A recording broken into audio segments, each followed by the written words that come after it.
draugvīnie, namiņš ir gatavs gandrīz. Vismaz tāds, no ārpuses tas veidols ir izveidots.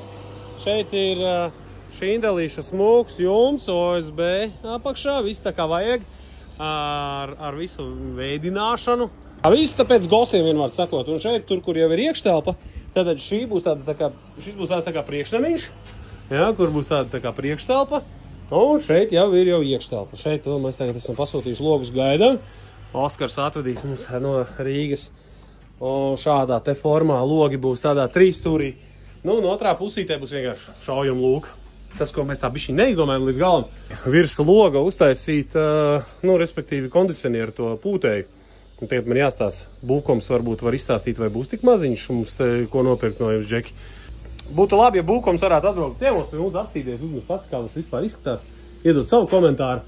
Te ir kokšķiedriņa, aiz kokšķiedras tālāk, mums tad ir vēl latojums, un uz virsu uz latojuma ir OSB, un virs OSB ir šindelītes. Nu, tāds ir tas pīrādziņš. Šeit būs vati, siltinājums, un pa virsu apdars dēļ no Siguldas kokmateriāliem.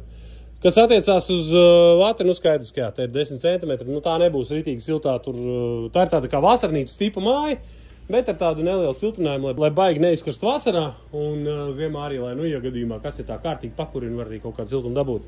Bet katrā gadījumā šitajā nav domāts uzturēties visu cauru gadu. Nu, kaut kā tā.